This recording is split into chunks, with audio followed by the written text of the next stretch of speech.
Class 7th। आज हम आपके हिंदी व्याकरण से चैप्टर कराएंगे सेकेंड, चैप्टर 2 वर्ण और वर्तनी। तो आप अपनी बुक खोल के बैठना साथ में, और साथ साथ में रीडिंग करते रहना बेटा, और इसको सुनना, ध्यान से समझना। भाषा की वह मूल ध्वनि जिसको और खंडित नहीं किया जा सकता उसे वर्ण कहते हैं, यानी कि वर्ण के और टुकड़े नहीं किए जा सकते हैं। कमल, सैनिक, विद्यालय, ये तो शब्द हैं। इन चित्रों को देखकर हम उनके नाम का उच्चारण करते हैं तो हमारे मुख से ध्वनियाँ उच्चारित होती है। जैसे क, म, ल, क आधा है, इसमें अ की मात्रा, म आधा है, अ की मात्रा, ल आधा है, अ की मात्रा। तो जो भी व्यंजन होता है वो हमेशा स्वर की सहायता से पूरा होता है। तो ऐसी छोटी से छोटी ध्वनियाँ हर भाषा में होती है। इन ध्वनियों के और टुकड़े नहीं किए। अब ये क है, इसका और टुकड़ा नहीं हो सकता, अ है, इसका और टुकड़ा नहीं हो सकता है। ऐसी ही ध्वनियाँ व्याकरण में वर्ण कहलाती है। ये ध्वनियाँ जो है एक एक करके ये वर्ण कहलाती है। यह भाषा की सबसे छोटी इकाई होती है। भाषा की सबसे छोटी इकाई वर्ण है, जिसके और अधिक टुकड़े नहीं किए जा सकते हैं। अब वर्णमाला आया है। वर्णों के व्यवस्थित समूह को वर्णमाला कहते हैं, यानी कि पहले अ होगा, उसके बाद आ होगा, फिर ई होगा, ये सिक्वेंसली होगा। क के बाद ख आएगा, ग आएगा, ये व्यवस्थित समूह होगा, यानी क्रमबद्ध। ठीक है, उसको वर्णमाला कहते हैं। हिंदी वर्णमाला में वर्णों की कुल संख्या 48 है, 48 है। इसमें 11 स्वर हैं, 33 व्यंजन है, और अनुस्वार, विसर्ग और ड और ढ है। ठीक है, ये नए नए वर्ण बने हैं। ड था, ड से डमरू था, उसके नीचे बिंदी लगी। ड से ढक्कन था, उसके नीचे बिंदी लगी। ड, ढ। अब है हिंदी वर्णमाला। हिंदी वर्णमाला में स्वर है अ, आ, ई, उ, री, ए, ऐ, ओ, औ। अंग अह नहीं है यहाँ पर। अंग अह है वो अयोगवाह ध्वनियाँ कहलाती है, जिनकी संख्या 2 होती है। ठीक है, अब व्यंजन है क से लेके म तक, य, र, ल, व, श, श, छ, ह। 33 व्यंजन है टोटल। अन्य वर्ण है ड और ढ, 2 है ये। आगत वर्ण है अ, ज, फ। ये अंग्रेजी अ है जो इसके ऊपर चंद्र बिंदु नहीं लगा है, चांद है सिर्फ, है ना। ये इंग्लिश वाले जो शब्द होते हैं उनमें यूज़ होता है, जैसे ऑफिस है ना, ऑफिसर। उर्दू भाषा की ध्वनियाँ ये ज और फ। जो ज होता है नॉर्मली अपन इसको पढ़ते हैं ज, फ को फ पढ़ते हैं, लेकिन जो ये वाला ज है इसमें थोड़ा बल आ जाता है, ज, फ, थोड़ा बल दे के पढ़ना पड़ता है। इसके अतिरिक्त कश, त्र, ज्ञ और श्र, ये 4 संयुक्त वर्ण हैं। ये क और स से मिल के बना, इसलिए इसका प्रोनाउंसिएशन है कस।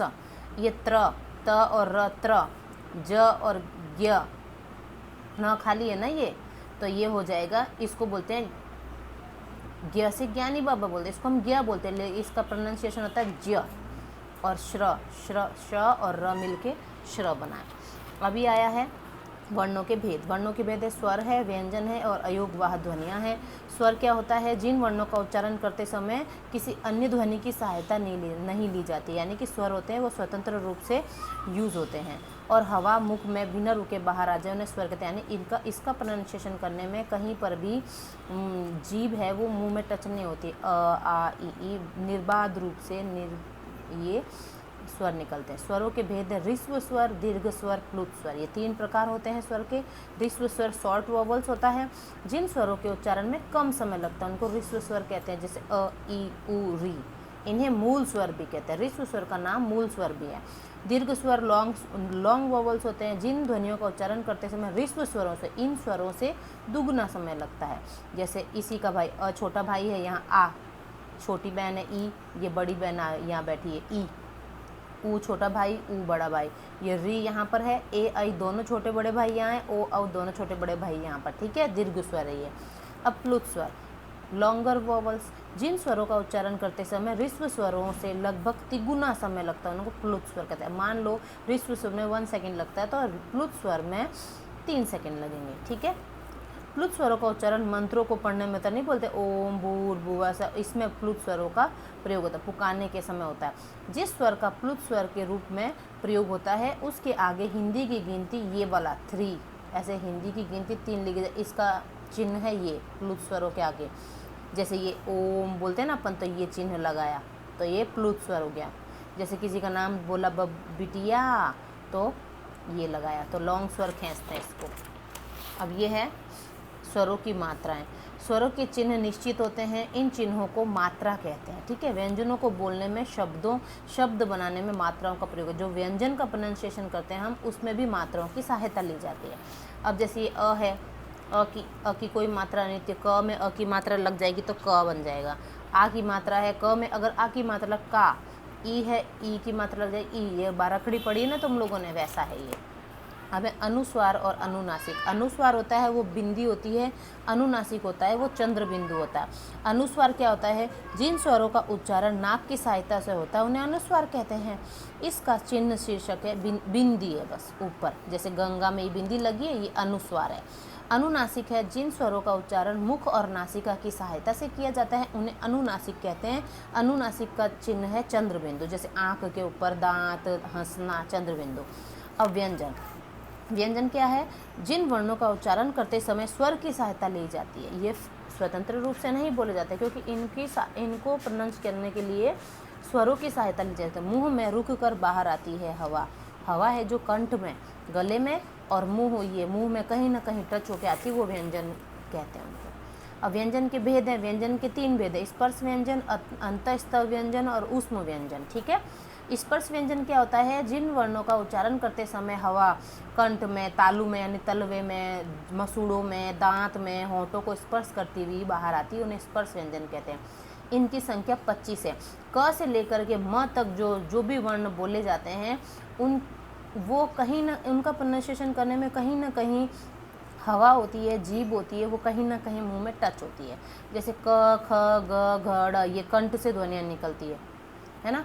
ये है स्पर्श व्यंजनों की संख्या, क से लेके म तक 25 होती है। अब ये अंतःस्थ व्यंजन है। जिन व्यंजनों का उच्चारण स्वरों और व्यंजनों के मध्य होता है अंतःस्थ कहते हैं। जैसे कि ये 4 है, इसको य, र, ल प्रोनाउंस करेंगे तो इसका जो प्रेशर है वो पेट पे पड़ेगा अपने, य, र, डायरेक्ट पेट से आता है इसका प्रेशर। अब है ऊष्म व्यंजन। जिन व्यंजनों का उच्चारण करते समय हवा मुंह से टकराकर ऊष्मा पैदा करती, गर्मी पैदा करती, उन्हें ऊष्म व्यंजन। अब अपना हाथ ऐसे करेंगे ना तो फिर यहाँ पर अपन मुंह रख के यहाँ बोलेंगे श, श, श, ह, है ना, तो यहाँ पर अपन को हवा फील होगी गरम गरम। संयुक्त व्यंजन। जब 2 या 2 से अधिक व्यंजन स्वर के न होने से आपस में जुड़ जाते हैं तो संयुक्त व्यंजन कहलाते हैं। जैसे देखो कश, त्र, ज्ञ, ये संयुक्त व्यंजन है। द्वित्व व्यंजन क्या होता है? देखो, द्वित्व व्यंजन में एक जैसे 2 वर्णों का मेल होता है। यानी अगर क है, त है तो त ही होगा पास में, आधा क है तो क ही होगा, है तो ट ही होगा, च है। ये द्वित्व व्यंजन है। दोनों व्यंजन एक जैसे होते हैं लेकिन साथ में होते हैं। अब ये अयोगवाह ध्वनियाँ क्या है? हिंदी वर्णमाला में अनुस्वार है और विसर्ग है को अ के साथ जोड़कर ये अंग और अह, ये अयोगवाह ध्वनियाँ। ठीक है, ये स्वरों में नहीं आती, इसका नाम अयोगवाह ध्वनि में रख दिया गया है। अब ये है संयुक्ताक्षर व्यंजन क्या है? अब दोनों व्यंजनों को मिलाकर संयुक्ताक्षर, 2 व्यंजनों को मिलाकर संयुक्ताक्षर बनते हैं। संयुक्ताक्षर जैसे क और क, पक्का, स्वतंत्र, क्यारी, यानी 2 व्यंजन में एक आधा होता है एक पूरा आता है। कोई ज़रूरी नहीं है कि ये दोनों एक जैसे हों, वर्ण अलग अलग हो सकते हैं। ये संयुक्ताक्षर है। वो द्वित्व व्यंजन हो जाता है जिसमें एक जैसे 2 वर्ण होते हैं। अब है ये छोड़ो, अब ये वाला आ जाओ। र के अन्य व्यंजनों के र का देखो, ये स्वर रहित र या र, यानी ये आधा र के बाद में स्वर युक्त व्यंजन के ऊपर लगा जाए, जैसे इसको रेफ कहते हैं। ये जो मात्रा है इसको रेफ कहते हैं। जैसे धर्म, वर्ष, पर्व, वार्षिक, कार्य, खर्च। ठीक है, अब ये नीचे वाला र आता है, ये नीचे लगता है वर्ण के, क्रम, चक्र, समुद्र, प्रश्न, प्राण। ठीक है, अब एक ये वाला र होता है जो ये र के रूप है बेटा। ये र ये कैसे लगता है? ये ट्रेन नीचे लगते हैं, ये ड्रम, ड्रेस, राष्ट्र।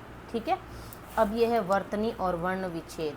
शब्दों को सही रूप में लिखने के लिए जिन वर्णों का क्रमशः प्रयोग होता है उसे वर्तनी कहते हैं। वर्ण विच्छेद द्वारा वर्तनी को अलग अलग करके दिखाया जाता है। वर्ण विच्छेद क्या आता है? शब्दों को सही रूप में लिखने के लिए जिन वर्णों का क्रमशः प्रयोग होता है, शुद्ध रूप में लिखना वर्तनी कहलाता है, और जो अलग अलग करके लिखते हैं उसको कहते हैं वर्ण विच्छेद। जैसे अधिकार में अ है, ध है आधा और इसमें छोटी की मात्रा है, क है आधा और इसमें आ की मात्रा है, आ की, र आधा है और अ की मात्रा, तो अधिकार का ये वर्ण विच्छेद हो गया। ठीक है, शुद्ध वर्तनी और अशुद्ध वर्तनी। कभी कभी वर्तनी सही न होने पर शब्द का अर्थ बदल जाता है। जैसे हमने अचार लिखना है, अपन लिख देंगे आचार, तो अचार तो जो अपन खाते हैं वो वाला, और आचार मतलब होता है हमारा बिहेवियर, आचरण, है ना। तो इससे अर्थ का अनर्थ हो जाता है। ये शुद्ध अशुद्ध है, ये शुद्ध शब्द है।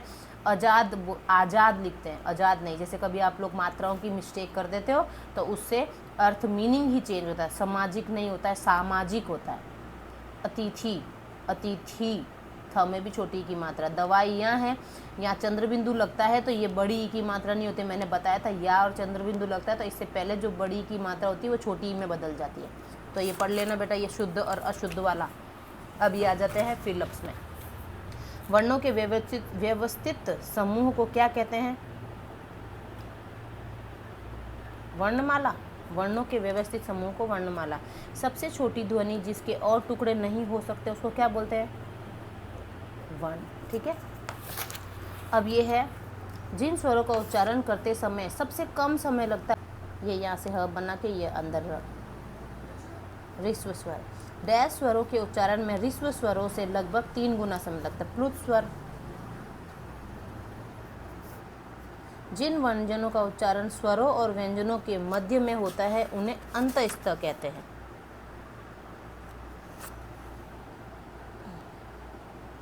अंतः स्तः कहते हैं। ठीक है। डैश का उच्चारण करते समय हवा मुख में गर्मी पैदा करती है। उष्म में हवा मुख में गर्मी मुंह से टकराकर ऊष्मा पैदा करती है, तो ऊष्म व्यंजन हो जाता है। ठीक है। अब ये क्या है? दो उदाहरण देख करके बनाने आपको। ये वर्ण विच्छेद करना है, इनको जोड़ना है। पहले अपन इसको जोड़ते हैं। वर्षा लिखा हुआ है, ठीक है। भू गो ल लिखा हुआ है। अब ये लिखा हुआ है बे ल, ये ब है, इसमें एक चोटी वाला है ना, ये एक चोटी और ल, बेल।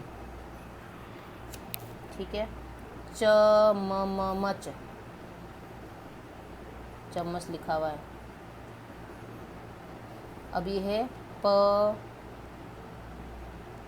पक्षी, ये आधा क और ये श मिल करके कश बन गया, श से क्षत्रिय बना और इसमें ये ई की मात्रा लगी, पक्षी लिखा हुआ है। ठीक है। ये अनुनासिक और अनुस्वार लगाना। गांव, गांव में चंद्र बिंदु लगता है। जंगली, जंगली में बिंदी लगती है। गंगा में भी बिंदी लगती है। दंड, दंड में भी बिंदी लगती है। कहाँ, कहाँ जा रहे हैं, तो कहाँ में चंद्र बिंदु लगता है। खांसी, खांसी में भी चंद्र बिंदु लगता है। ठीक है। ये हो गया यहाँ तक। अब है वर्ण विच्छेद। अभी रुको, इसको क्या करना है? शब्द संयुक्त व्यंजनों से बने शब्दों की तरह दो शब्द बनाने हैं। अब जैसे क्या है, क य का क्या है बेटा? पीछे से देख लेना, मिल जाए तो। क्या का क्या है? क्यारी और वाक्य। उद्धार, द और ध। युद्ध हो जाएगा एक हो जाएगा शुद्ध। ठीक है। सच्चा, कच्चा और बच्चा। ठीक है। ये होना चाहिए।